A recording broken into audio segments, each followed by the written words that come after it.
Hello, everyone. Welcome back to Word to World English. I'm so happy you're here with us today. This is your home for real, natural English that actually works in everyday life. And today, we have one of those topics that I know is going to make so many of you go, "Oh, that's why I was confused." Hey everyone, so great to be back. You know what's funny? I was writing an email at work last week and I typed, "The issue has risen," and then deleted it and wrote, "The issue has raised," and then deleted that and just rewrote the whole sentence to avoid the word completely. Has that ever happened to you? Oh my goodness, yes, I do that all the time. Just rewrite the sentence so I don't have to make the choice. And I think so many English learners do exactly the same thing, which means we're losing whole vocabulary options just because we're not sure which word to use. Exactly. And today we are solving that problem for good. We're breaking down 3 words that look and sound almost identical: rise, raise, and arise. 3 verbs all moving upward, all constantly confused. By the end of this episode, you'll know exactly which one to use and when. No more rewriting sentences to avoid them. Here's what you're going to be able to do by the end of today. You'll understand the core difference between all 3 verbs. You'll know their irregular forms, and yes, they're all irregular, so we'll go through each one. You'll have real examples you can use right away, and you'll have a memory trick to keep them straight forever. Before we start, we have a question for you. Right now, which of these 3 words do you use the most? Rise, raise, or arise? Or maybe one you avoid completely? Tell us in the comments. We always read them, and it helps us understand what our learners are working on. And if you're new here, welcome to Word to World English. Please subscribe and hit the bell so you never miss an episode. We make these videos for you to help your English sound confident, natural, and real. Now, let's go. All right, we're starting with the most common one of the 3. Rise.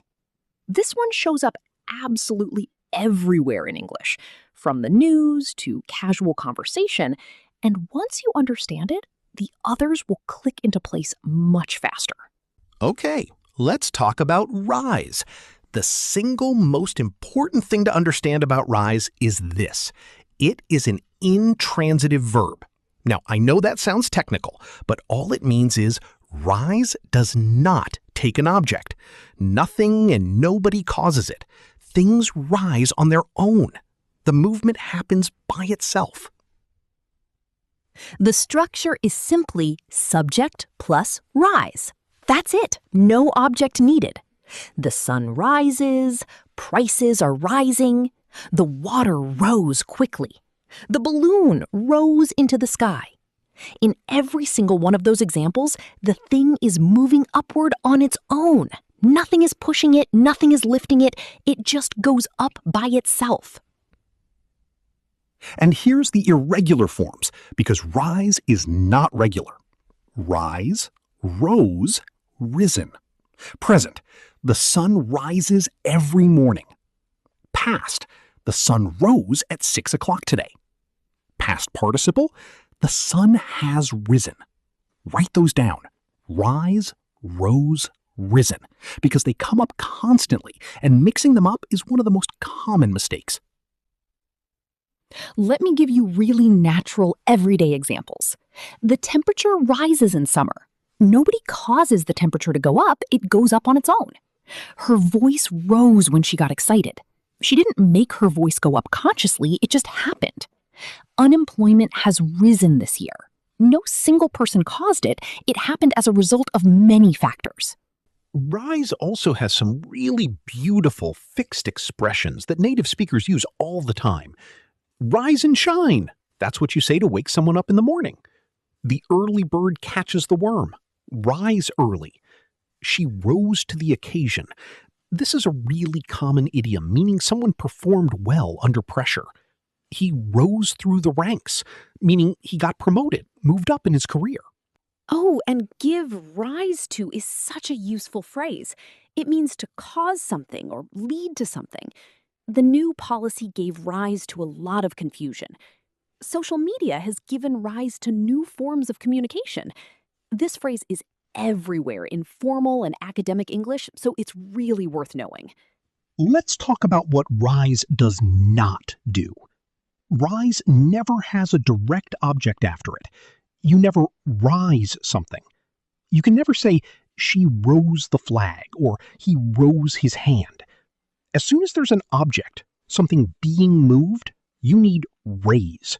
That's the key distinction we'll explore next. But first, can you think of 3 things in daily life that rise on their own? The sun, prices, what else? Say them out loud and drop them in the comments. Quick recap.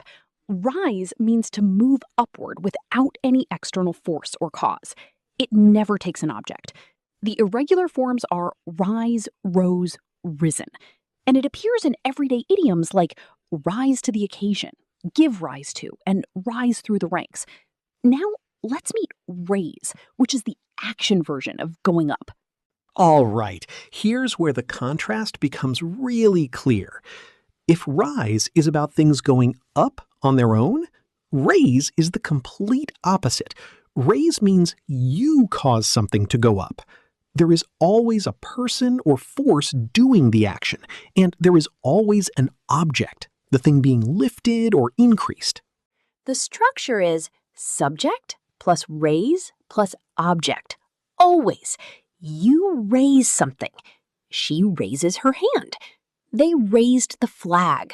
The company raised its prices. He raised his voice. In every example, someone or something is deliberately causing another thing to go up. There's always a doer and a thing being moved. The irregular forms of raise, and this one is actually much easier than rise. Raise is a regular verb. Raise, raised, raised. That's it. No surprises. Present, she raises her hand. Past, she raised her hand.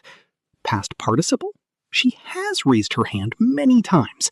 Simple, predictable, regular. The contrast with rise couldn't be clearer.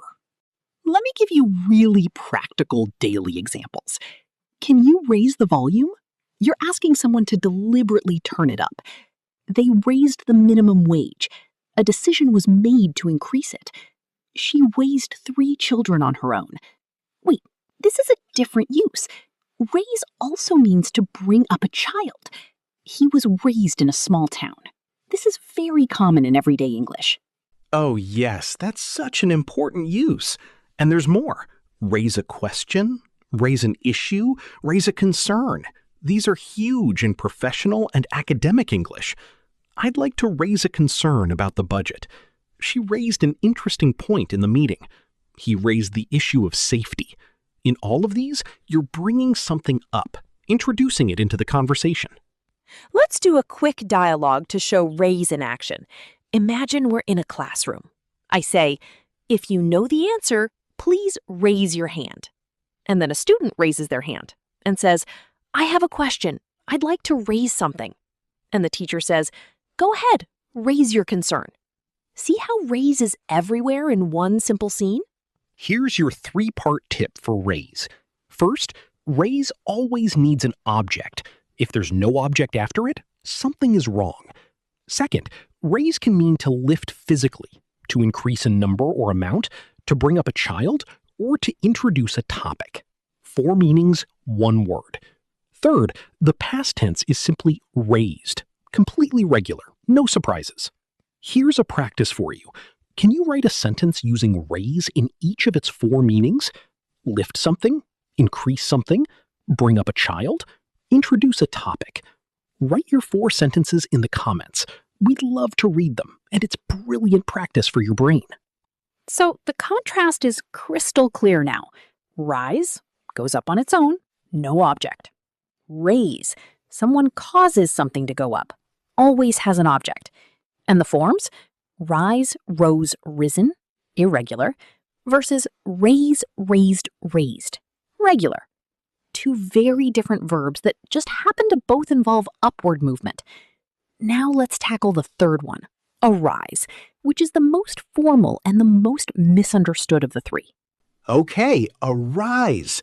This one is interesting because most English learners either don't know it at all or use it in completely the wrong context. A rise is actually quite formal. You'll hear it much more in professional settings, academic writing, news broadcasts, news reports, and formal conversation than in casual everyday speech. The core meaning of a rise is a situation, problem, opportunity, or issue comes into existence or becomes apparent. It's not about physical movement upward like rise or raise. It's about something emerging, appearing, or coming up, usually unexpectedly or as a result of something else. The structure is subject plus a rise. Like rise, it's intransitive, no object. But unlike rise, which is about physical movement, a rise is almost always about abstract things. Problems, opportunities, questions, situations, needs. A problem has arisen. Questions arose during the meeting. New opportunities may arise.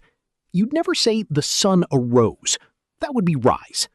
The irregular forms: arise, arose, arisen. Yes, another irregular one.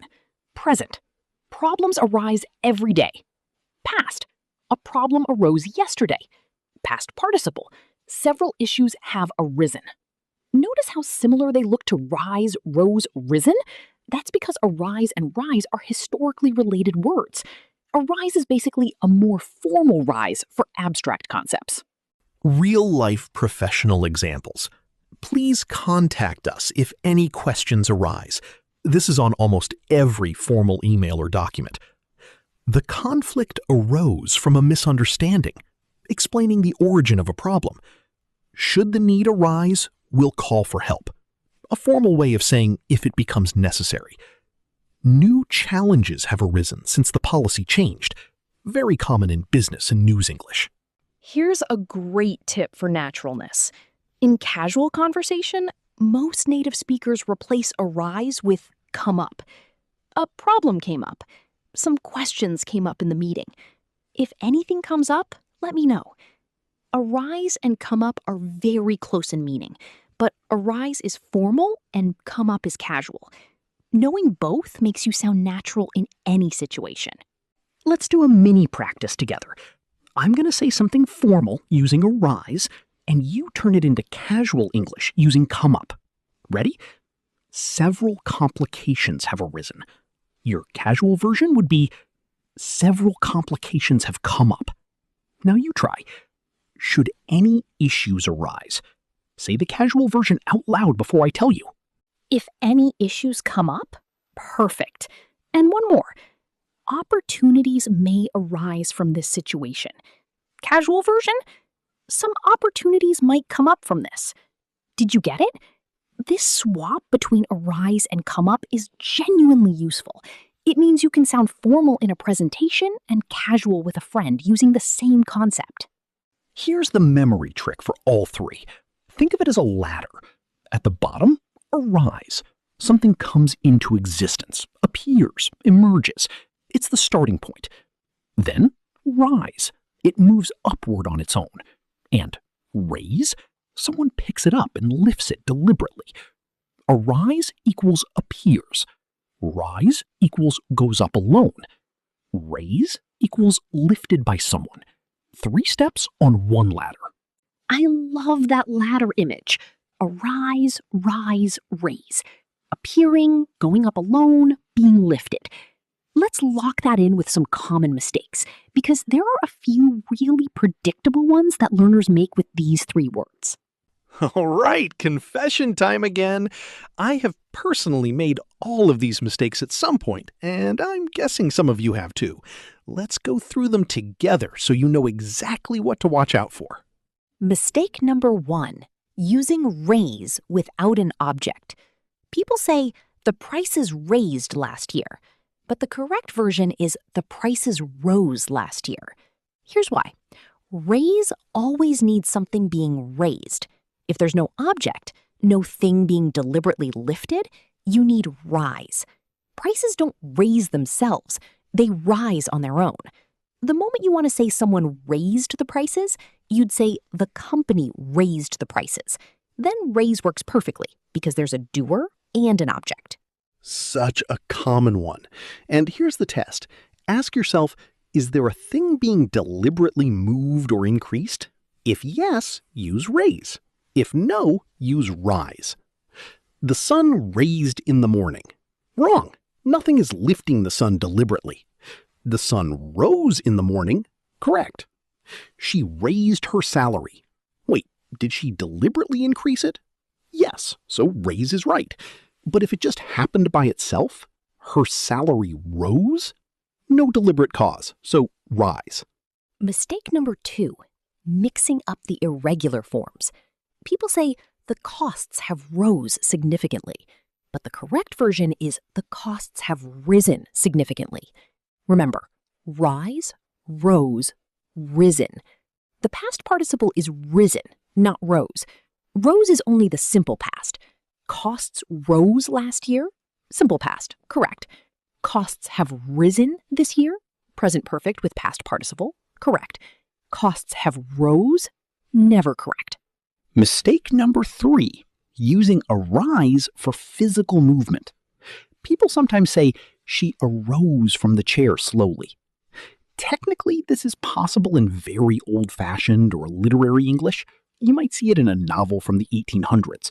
But in modern everyday English, it sounds very strange and unnatural. In modern English, arise is for abstract things only. Problems, questions, situations, issues. For physical movement, use rise. She rose from the chair slowly. That's natural and correct.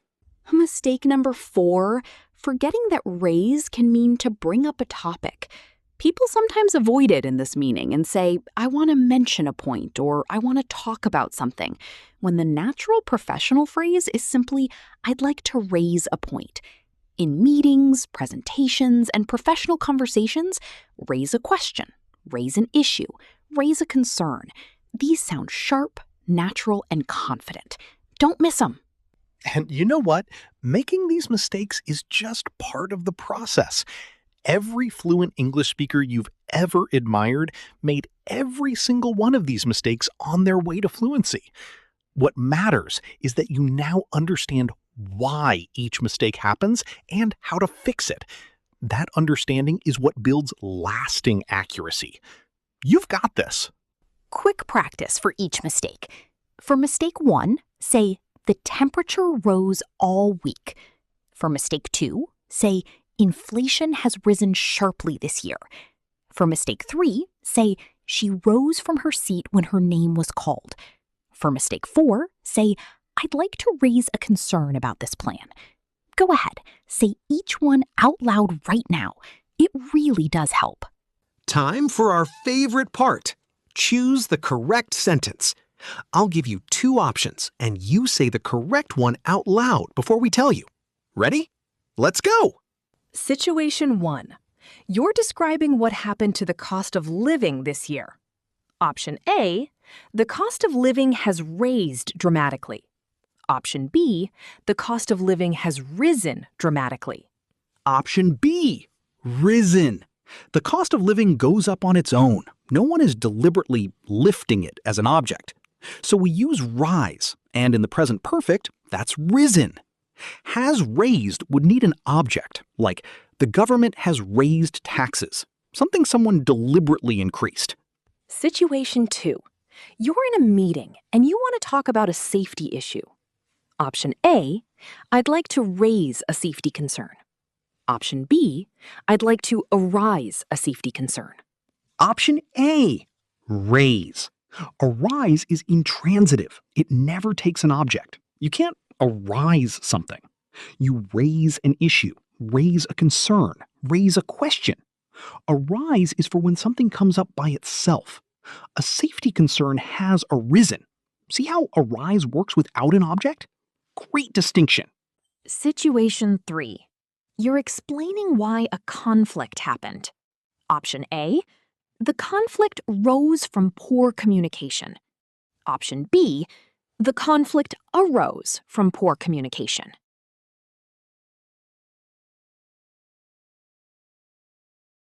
Option B, arose. The conflict is an abstract situation that came into existence. That's exactly what arise is for.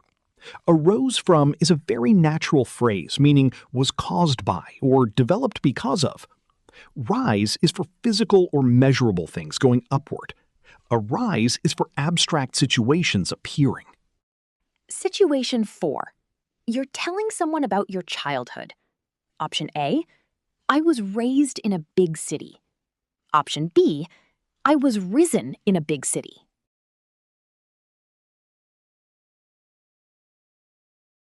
Option A, raised.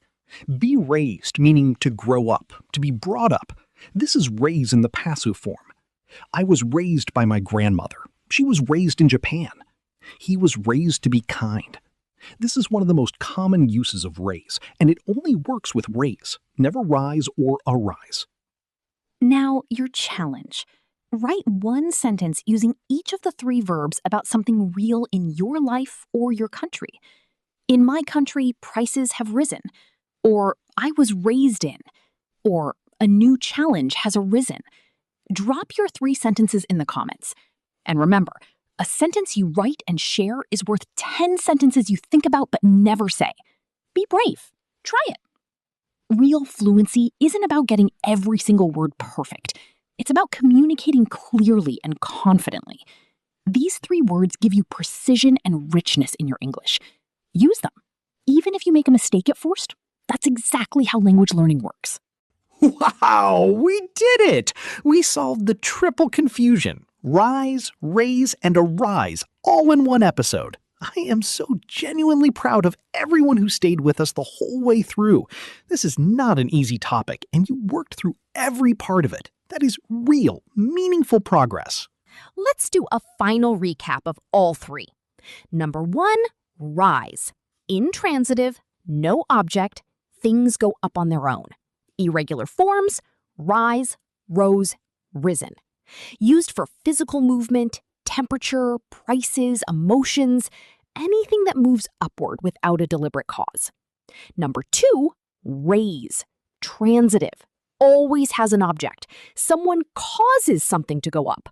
Regular forms, raise, raised, raised. Used for lifting, increasing, bringing up children, and introducing topics. Number 3, arise. Intransitive. No object, abstract things come into existence. Irregular forms, arise, arose, arisen. Formal word for problems, questions, opportunities, and situations that appear or emerge. And here's the memory ladder one more time. Arise, something appears. Rise, it moves up on its own. Raise, someone lifts it deliberately. 3 steps, 3 meanings, 1 clear image. Take that ladder with you and you'll never confuse these 3 words again.